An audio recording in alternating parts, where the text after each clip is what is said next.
तो नमस्कार, स्वागत है आपका मेरे YouTube चैनल लीगल लवर्स पे।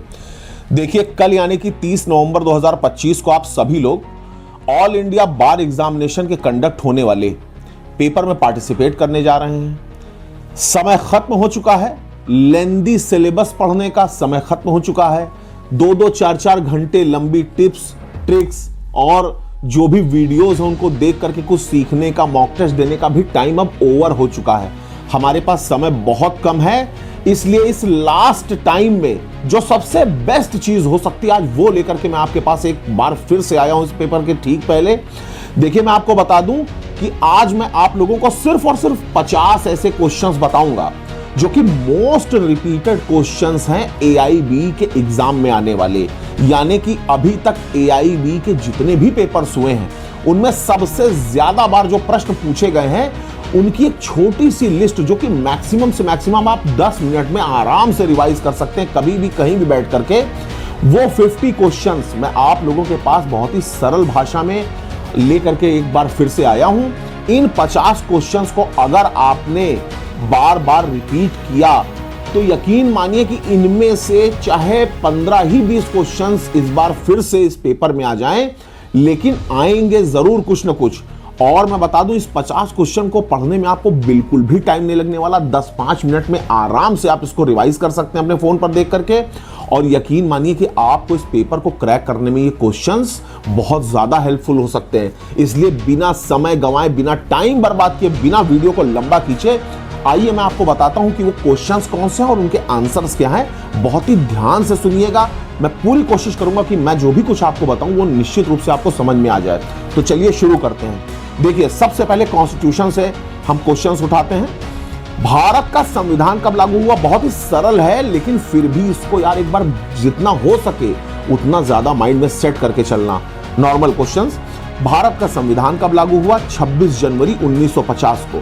संविधान की प्रस्तावना यानी कि प्रियम्बल किस प्रकार की है? प्रस्तावना संविधान का अभिन्न अंग है। अगर ये आएगा तो इस पर टिक करके गोला मार देना। और ये जो दिया गया है ये केशवानंद भारती केस, जो कि 1973 का केस है, उसमें डिसाइड हुआ था।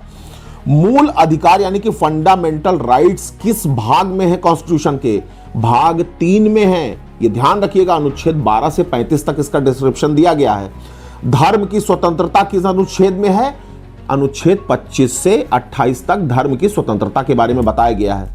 संविधान संशोधन की प्रक्रिया किस अनुच्छेद में दी गई है?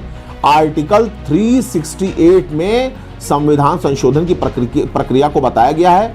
समानता का अधिकार आर्टिकल 14 से 18 तक में बताया गया है। मूल कर्तव्य किस संशोधन से जोड़े गए हैं? 42वें संविधान संशोधन 1976 से संविधान में मूल कर्तव्यों को जोड़ा गया है। राष्ट्रपति का कार्यकाल कितने वर्षों का होता है? 5 वर्षों का। राष्ट्रपति का चुनाव कौन करता है? संसद और विधायिका मिलकर के राष्ट्रपति का चुनाव करती है। इसी तरह से अब आ जाते हैं IPC के सेक्शन में, जिसको अब BNS कहा गया है। हत्या की परिभाषा किस सेक्शन में है? धारा 300, 302 नहीं, ये ध्यान रखना। धारा 300 में हत्या की परिभाषा दी गई है। हत्या की सजा किसमें दी गई है? 302 IPC में। चोरी की परिभाषा किसमें दी गई है? 378 में चोरी को डिस्क्राइब किया गया है। डकैती किस धारा में परिभाषित है? IPC सेक्शन 395 में डकैती को परिभाषित किया गया है। बलात्कार की परिभाषा 376 मत लगा देना, 375 में बलात्कार का डिस्क्राइब किया गया है, परिभाषा दी गई है। आपराधिक विश्वासघात 405 यानी कि 405 IPC में दिया गया है। बहुत सारे लोग कंफ्यूजन में 406 लगा देते हैं, क्योंकि वही पढ़ते रहते हैं, वही देखते रहते हैं प्रैक्टिकली कोर्ट्स में। तो यही ध्यान देने की बात है। सेक्शन 405 में क्रिमिनल ब्रीच ऑफ ट्रस्ट यानी कि आपराधिक विश्वासघात की परिभाषा दी गई है। घर में घुसपैठ IPC सेक्शन 441 में दिया गया है। आत्महत्या के लिए उकसाना 306 IPC में दिया गया है। राज्य के खिलाफ यानी कि स्टेट के खिलाफ युद्ध की जो परिभाषा दी गई है वो सेक्शन 121 में दी गई है 121 में। इसी प्रकार से रॉयटिंग यानी कि दंगा को सेक्शन 146 में परिभाषित किया गया है। फटाफट से चलिए CRPC पे एक नजर डाल लेते हैं कि गिरफ्तारी की शक्ति जो दी गई है पुलिस को वो सीआरपीसी के सेक्शन 41 में दी गई है। एफआईआर सेक्शन 154 में परिभाषित की गई है। जमानती और गैर जमानती अपराध की जो परिभाषा है वो सेक्शन 2A और 2 सब क्लॉज 1 में दिया गया है। मजिस्ट्रेट कितने प्रकार के होते हैं? 4 प्रकार के, CGM, JM first, JM second और एग्जीक्यूटिव मजिस्ट्रेट, यानी कि मजिस्ट्रेट के प्रकार होते हैं 4। चार्जशीट दाखिल करने की जो सीमा है वो 60/90 दिन, अगर आएगा तो 60/90 डेज पर आपको गोला भर देना है, क्लिक कर देना है। धारा 144 शांति व्यवस्था बनाए रखने के लिए धारा 144 लगाई जाती है। पुलिस रिमांड अधिकतम 15 डेज की होती है, 14 डेज की भी होती है प्रैक्टिकली, लेकिन कंफ्यूज मत होइएगा, अगर आता है तो आप 15 डेज पे लगाए, क्योंकि आयोग जो मानता है वो ओके करना है। सेक्शन 313 का उद्देश्य आरोपी का बयान लेना है कि आरोपी का जो स्टेटमेंट होता है सेक्शन 313 यानी कि 313 सीआरपीसी में होता है। इसी प्रकार से जमानत जो है उसका प्रावधान सेक्शन 436, 437 और 439 में दिया गया है। इसी प्रकार से रिवीजन जो होता है सीआरपीसी के सेक्शन 397 में इसको डिस्क्राइब किया गया है। फटाफट से चलिए सीपीसी पर आ जाते हैं।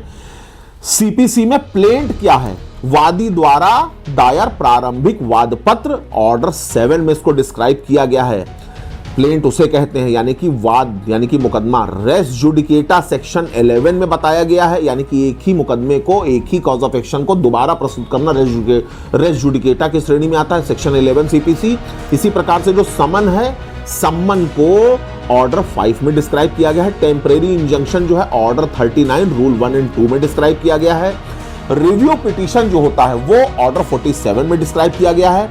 एग्जीक्यूशन प्रोसीडिंग ऑर्डर 21 में डिस्क्राइब किया गया है, जो कि निष्पादन की प्रक्रिया जिसे कहते हैं हिंदी में। रिटर्न स्टेटमेंट की जो सीमा है यानी कि WS देने की जो सीमा है वो 30 दिन और मैक्सिमम अगर कोर्ट परमिट कर दे तो 90 डेज की होती है। फटाफट से चलिए आते हैं एविडेंस एक्ट पर। साक्ष्य की परिभाषा जो है, यानी कि देखिए एविडेंस एक्ट से कौन सा क्वेश्चन आने वाला है। साक्ष्य की परिभाषा किस सेक्शन में दी है? सेक्शन 3 में।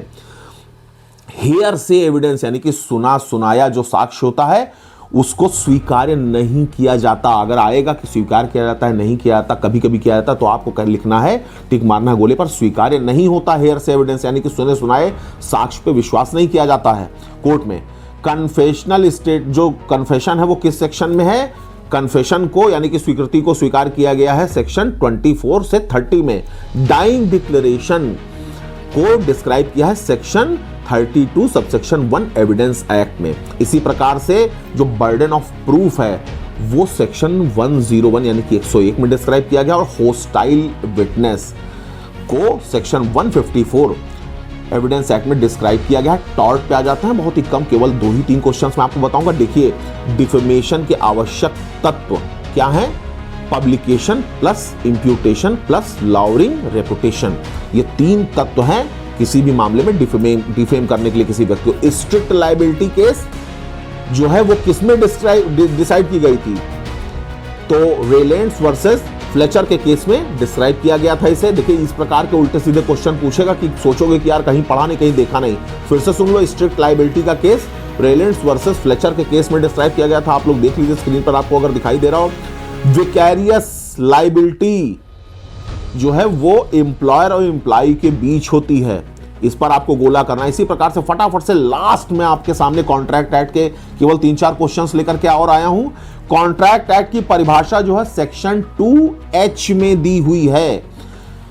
कंसीडरेशन को कॉन्ट्रैक्ट एक्ट के सेक्शन 2D में डिसाइड किया गया है, रखा गया है। माइनर विद कॉन्ट्रैक्ट वॉइड एब इनिशियो होता है, यानी कि अगर माइनर नाबालिग के साथ कोई कॉन्ट्रैक्ट होता है तो वॉइड एब इनिशियो होता है, यानी कि प्रारंभ से ही उसे शून्य माना जाता है। इस पर आपको गोला भरना है। इसी प्रकार से लास्ट क्वेश्चन जो है वो है फ्री कंसेंट किस सेक्शन में दिया गया है? यानी कि स्वतंत्र रूप से जो कंसेंट दी जाती है उसे सेक्शन 14 कॉन्ट्रैक्ट एक्ट में डिस्क्राइब किया गया है। देखिए ये केवल 50 क्वेश्चंस आपके सामने थे, बहुत ही सरलता से मैंने आपको ये बताने की कोशिश की है। 50 क्वेश्चंस हैं, इनको आराम से आप जब चाहे जहां चाहे बैठ के देख सकते हैं। ये मोस्ट रिपीटेड क्वेश्चंस हैं अभी तक AIB के पेपर्स में। सबसे ज्यादा बार पूछे जाने वाले जो क्वेश्चंस थे उसको आंसर सहित मैंने आपको बता दिया है। अपनी पढ़ाई के साथ साथ ये छोटी सी जो क्वेश्चंस की जो शीट मैंने आपके सामने आज प्रस्तुत की है, इसको भी कहीं भी उठते बैठते आते जाते या टहलते हुए एक बार एक नजर मार लेना। हो सकता है आपका भला हो जाए। All the very best all of you. Thank you.